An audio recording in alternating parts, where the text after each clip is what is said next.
Good morning বন্ধুরা, দেখো একদম সকালবেলা থেকে আজকের ব্লগটা শুরু করলাম একেবারে সকালবেলার চা দিয়ে। তো তোমাদের দাদা ভাইয়ের জন্য চা করে রেখে দিয়েছি, আর এই দেখো বিস্কুট নিয়ে নিচ্ছি। সকাল সকাল এই লিকার চা দিয়ে শুরু হয় প্রত্যেক দিন আমাদের সকালটা। তোমাদের দাদা ভাই চা বিস্কুট খেয়ে চলে যাবে কাজে, তারপর আমি বাকি কাজে হাত দেব। আর সকালে বাসি ঘরে যেহেতু বেরোয় না, সেই কারণে একবার শুধু ঘরটা ঝাড় দেওয়া হয়। তারপর তোমাদের দাদাভাই বেরিয়ে গেলে বাকি কাজগুলো আমি সব শুরু করি।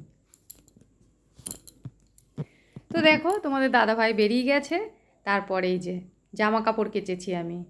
তোমরা দেখতেই পাচ্ছ এখানে সব আমি জল ঝরতে দিয়েছিলাম, এখন আমি বালতিতে ভরে নিচ্ছি। এখন এগুলো নিয়ে যাব ছাদে জামা কাপড়গুলো মেলতে। তো চলো, এইচডি লাইফে তোমাদের সবাইকে অনেক অনেক স্বাগত আর অনেক অনেক ভালোবাসা। তোমরা কেমন আছো সবাই? আশা করি ভালো আছো, আমিও ভালো আছি। আর যারা আমার ভিডিওটা দেখছো, আমার পুরনো বন্ধুরা আছো, আর এখন যারা নতুন আমার বন্ধুরা রয়েছো, তাদের সবাইকে অনেক অনেক স্বাগত আর অনেক অনেক ভালোবাসা আর অনেক ধন্যবাদ। আর যারা নতুন দেখছো তাদের কাছে একটাই অনুরোধ, যদি পারো আমার চ্যানেলটাকে একটু সাবস্ক্রাইব করে দিও, তাহলে অনেকটা উপকৃত হব। আর দেখো তোমাদের সাথে কথা বলতে বলতে আমি চলে এলাম ছাদে। এই দেখো জামা কাপড়গুলোও সব মেলে দিয়েছি।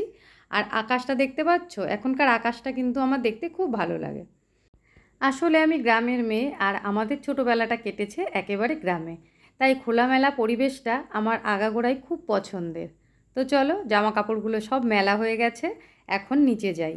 নিচে গিয়ে আগে স্নানটা করে নেব, স্নান করে পুজো দিয়ে তারপর যাব রান্নাঘরে। আমাদের রাধা গোবিন্দ প্রতিষ্ঠিত হওয়ার আগে আমি প্রত্যেক দিন জামা কাপড় ধুয়ে আগে গোপাল জাগাতাম, তারপর রান্নাবান্না করে দুপুরবেলায় স্নান করে পুজো দিতাম। কিন্তু নিয়মটা একটু পাল্টিয়েছি, কেননা এখন একটু দায়িত্বটা বেড়েছে। তাই সকাল সকাল আগে পুজোর কাজটা সেরে নিয়ে তারপরেই আমি রান্নাঘরে যাই, তারপরে নিশ্চিন্তে রান্নাবান্নাগুলো আর কাজকর্মগুলো করতে পারি। তো যাই হোক বন্ধুরা, দেখো এখন আমি জানলার পর্দাগুলোও সরাইনি, আগে স্নানটা করে আসি, তারপর পর্দাগুলো সরাবো। তো বন্ধুরা, স্নান করে তারপর পুজো দিয়ে আমি একটু চলে গেছিলাম বাজারে। তোমরা দেখতেই পাচ্ছ আমার কড়াইতে চিংড়ি মাছ ভাজা হচ্ছে। তো বাজারে গেছিলাম শুধু এই চিংড়ি মাছটুকুই আনতে। আসলে চিংড়ি মাছ আনবো বলে কিন্তু আমি বাজারে যাইনি। ভেবেছিলাম কোনো ছোটোখাটো জ্যান্ত মাছ নিয়ে আসবো, নিয়ে এসে একটু পাতলা ঝোল আর ভাত করব। যেহেতু প্রচণ্ড গরম পড়েছে, তাই আর হাবিজাবি কিছু খেতে ইচ্ছা করছিল না। তো বাজারে গিয়ে আর অন্য কোনো মাছ সেরকম আজকে পাইনি। আর সব রকম মাছ যেহেতু আমাদের বাড়িতে সবাই খায় না, সেই জন্য ভাবলাম তাহলে একটু চিংড়ি মাছই নিয়ে যাই। কেননা ফ্রিজে খানিকটা নারকেল রাখা ছিল, আর নারকেল দিয়ে চিংড়ি মাছটা করলে আমাদের ঘরে মোটামুটি সবাই খায়। খুব ভালো খায় সেটা বলবো না, কিন্তু খায়। তো সেই সব চিন্তা ভাবনা করে চিংড়ি মাছই নিয়ে এসেছি। আর তোমরা দেখতেই পাচ্ছ আমি তেলের মধ্যে মাছটা ভেজে তুলে তারপরে একটু গোটা গরম মশলা আর একটু তেজপাতা ফোড়ন দিয়ে তারপর পেঁয়াজগুলো আগে ভেজে নিয়েছি, তারপর টমেটো দিয়ে একটু ভেজে নিচ্ছি। আর এখানে আছে নারকেল, নারকেলটা আমি কুড়িয়ে তারপর গরম জল দিয়ে ভিজিয়ে রেখেছি। ওদিকে তো নারকেলটা তোমাদের দেখালাম, আর এদিকে দেখো মশলাটাও আমি কষিয়ে নিচ্ছি। এবার নারকেলটাকে আমি একটা কাপড়ের মধ্যে দিয়ে ভালো করে চিপে চিপে দুধটা বার করে নেব। আর আজকে আমি চিংড়ি মাছ দিয়ে কিন্তু মালাইকারি রান্না করছি।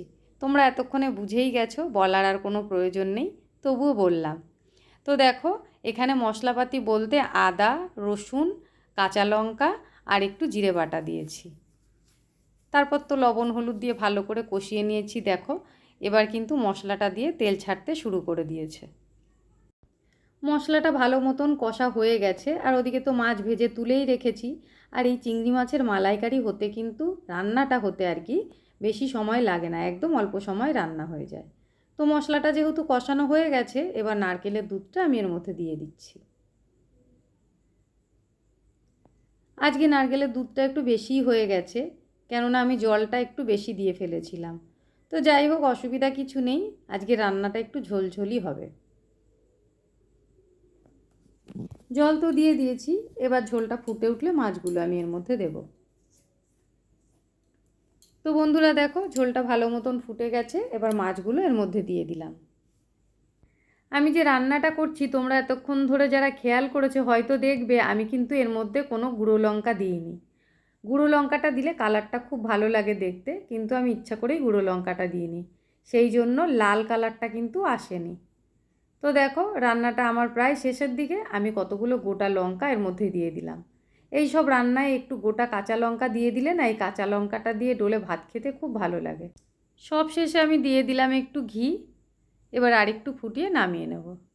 তো বন্ধুরা দেখো, রেডি আমার চিংড়ি মাছের মালাইকারি। এটা নামিয়ে রেখে চলো এবার ছাদে যাই, জামা কাপড়গুলো তুলে নিয়ে আসি, নিয়ে এসে বাকি রান্নাগুলো করব। না হলে রোদের যা তাপ, জামা কাপড়ের সব রং জ্বলে যাবে।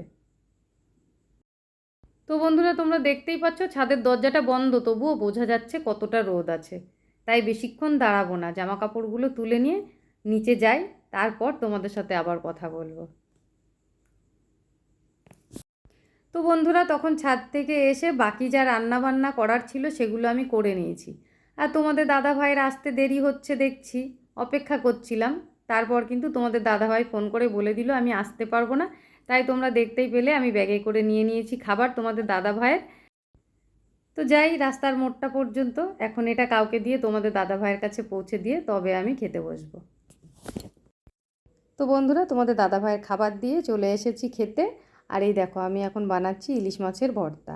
আগে মাছগুলো ভেজে কাঁটাটা বেছে নিয়েছি, তারপর এর মধ্যে একটু কাঁচা পেঁয়াজ, একটা শুকনো লঙ্কা ভাজা, একটা কাঁচা লঙ্কা আর একটু সর্ষের তেল দিয়ে আমি মেখে নিচ্ছি। আর এদিকে আছে দেখো ভাত, আর তার সঙ্গে রয়েছে উচ্ছে ভাজা, বেগুন ভাজা, আর এই দেখো ডাল সিদ্ধ করেছিলাম, ডাল সেদ্ধ। আর চিংড়ি মাছের মালাইকারিটা যে রান্না করেছি সেটা তো তোমাদের সঙ্গে শেয়ারই করেছি। আর এই যে ইলিশ মাছের ভর্তাটা যে করেছি এটা কিন্তু শুধু আমি আর ভাই খাবো। কেননা যে কোনো রকমের ভর্তা তোমাদের দাদাভাই কিন্তু একমাত্র বেগুনের ভর্তা ছাড়া আর কোনো ভর্তাই পছন্দ করে না। তো সেই জন্য আমি আর ভাই দুজনে মিলে এটা খাবো। আর তার সঙ্গে আজকে দেখো রান্না করেছি কি কি, এই দেখো উচ্ছে ভাজা করেছি, আর ওই যে থালার পাশে দেখতে পাচ্ছ ওখানে বেগুন ভাজা আর ডাল সেদ্ধ। খাওয়া দাওয়ার পর ছেলেকে একটু আম কেটে দিয়েছিলাম, ওরটা খাওয়া হয়ে গেছে, আর কিছুটা এখানে আছে, আমি আর ভাই খেয়ে নেব। তো চলো আবার কথা হচ্ছে সেই সন্ধেবেলা। তো বন্ধুরা চলে এলাম দেখো আবার সন্ধেবেলা একেবারে রান্নাঘরে। আর আমি এসেছি এখন রান্নাঘরে চা করতে। সন্ধে টাইমটাতে তো প্রত্যেক দিনই আমি একটু চা খাই, তোমরা তো জানোই, কিন্তু কিছুদিন হলো কাজের চাপে ঠিক মতন চাটা পর্যন্ত আমার খাওয়া হচ্ছে না, এত কাজ বেড়েছে। আজও দেখো সন্ধ্যের চা নিয়ে বসছি আমি রাত 8:30টার সময়। চাটুকু খাবো, তারপর দেখি রাতে আর কি কি কাজ আছে, চা খাওয়ার পর বাকি কাজগুলো করব। প্রতিদিনই তো চায়ের সঙ্গে দুটো বিস্কুট আমি নিয়ে বসি, কিন্তু আজ আর বিস্কুট খেতে ভালো লাগছে না, তাই চিড়ে ভাজা নিয়ে বসলাম। চা খাওয়ার পর আমি আবারও চলে গেছিলাম রান্নাঘরে।